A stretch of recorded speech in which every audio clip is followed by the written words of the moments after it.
শুভ সকাল বন্ধুরা। সকাল সকাল দেখো আমি গাছ থেকে কত ফুল নিয়ে এসেছি। আর এই দেখো কত রকমের ফুল, আমি কিন্তু নিজে হাতে সমস্ত গাছের পরিচর্যা করে এই ফুলগুলো আজকে কিন্তু আমি আমার ভগবানের পূজার জন্য তুলে নিয়ে এসেছি। আর এই দেখো থোপা গাঁদা, এটা কিন্তু থোপা গাঁদা আমাদের গাছে ৩-৪টে ফুল আমি তুলে এনেছি, এখনও ৪-৫টা আছে। তো সত্যি দেখে মনটা একদম ভরে গেল, তাই জন্য আমি নিয়ে এলাম। তো এখনই আমি ভোলানাথকে জল ঢালবো। আর ভোলানাথের মাথায় এখন আমি সমস্ত কিছু ঘি দিয়ে, এই যে এখন ঘি দেবো, মধু দেবো, তারপরে স্নান করাবো। প্রত্যেক দিনই ভোলানাথকে স্নান করাই, কিন্তু বিশেষ বিশেষ দিনে ভোলানাথের মাথায় জল ঢালা, ভোলানাথকে ঘি মধু দিয়ে একটা আলাদাই সত্যি আনন্দ লাগে, আলাদাই শান্তি লাগে মনে।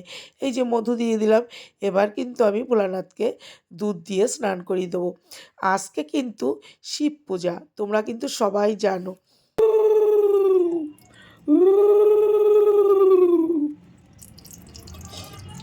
ওং নমঃ শিবায়, ওং নমঃ শিবায়, ওং নমঃ শিবায়। ভোলানাথকে জল ঢালা হয়ে গেল, এবার কিন্তু আমি চন্দন দিয়ে দিচ্ছি। এখানে আমার সিদ্ধিদাতা গণেশ, এখানে যত ঠাকুর আমার সমস্ত ভগবানকে আমি এখন চন্দন দিয়ে দিচ্ছি। তো আজকে হলো শিবরাত্রি, আর আমি ওই যে কালকেও কিন্তু ডাব এনে দুধ এনে আমার ভোলানাথের মাথায় আমি জল ঢালবো। তবে আমি কিন্তু নীলের উপাসটাই করি। নীলের উপাসটাই আমি মানে ছোটোর থেকে আমার মায়ের সাথে শিবের মাথায় আমি নীলের উপাসেই জল ঢালতাম।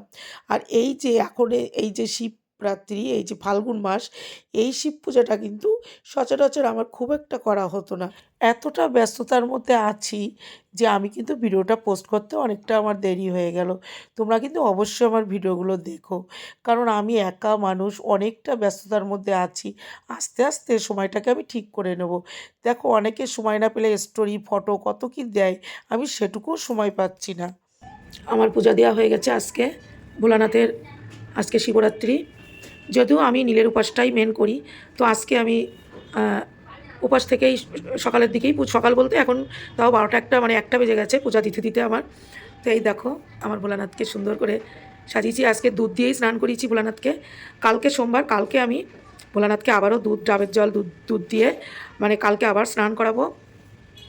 আর কালকে বেলপাতাটাতে আনা হবে। আজকে গাছের সব ফুল দিয়েই পূজা দিয়েছি, তোমরা দেখলে আমি গাছ থেকেই ফুল নিয়ে এসেছি, তাই আজকে আর বেলপাতাটা ছিল না। আর এই যে আমার মা লক্ষ্মী, যত দেখি মন ভরে না, মাকে যতই দেখি আমার মন ভরে না। আর এই আমার রাধাকৃষ্ণ, সবটাই নিজের মনের কাছে। দেখো আমি কিন্তু বিশেষ কিছু আজকে দিতে পারিনি, বাতাসা দিয়েই পূজা দিয়েছি। এই যে বাতাসা দিয়েই পূজা দিয়েছি, শুধু মনে এটুকুই শান্তি লাগছে যে আমি গাছের ফুল আমি নিজে হাতে মানে এই ফুল গাছ সব লাগিয়েছি, তার যত্ন করে যেটুকু আমি তার ফল পেয়েছি, ফুল পেয়েছি, এই যে আমি কিন্তু সুন্দর করে সাজিয়েছি। কেমন হয়েছে তোমরা জানিও, তোমাদের যদি ভালো লাগে কমেন্ট করে জানিও। বড় বড় জবা হয়, আজকে জবাটা ছিল না, এই জবাটা একটা জবাই পেয়েছি, গাঁদাগুলো ছিল। আর সমস্ত যতটুকু ফুল আমি এনে, এই যে দেখো, শুধু বেলপাতাটা কালকে দেবো। আজকে প্রত্যেক দিন প্রায় মানে 1-2 দিন বাদে বাদেই আনা হয় থাকে, তো আজকে আর আমি গাছের ফুল দিয়ে দেবো। বেলপাতা আর বাড়িতে একা মানুষ, লোকজনেরও অসুবিধা, আনা নেওয়া সব দিকটা দেখতে দেখতে আর হয়ে ওঠে না। তো মনের ভক্তিটাই বড়, জানি না কতটুকু ভক্তি ভগবানকে করতে পারি, তবে সেটুকু তার কৃপা থাকলে অবশ্যই সেই জায়গাটা পাবো। তো জয় বাবা ভোলানাথ, জয় বাবা ভোলানাথ, জয় বাবা ভোলানাথ। এবার ধূপ ধরাবো।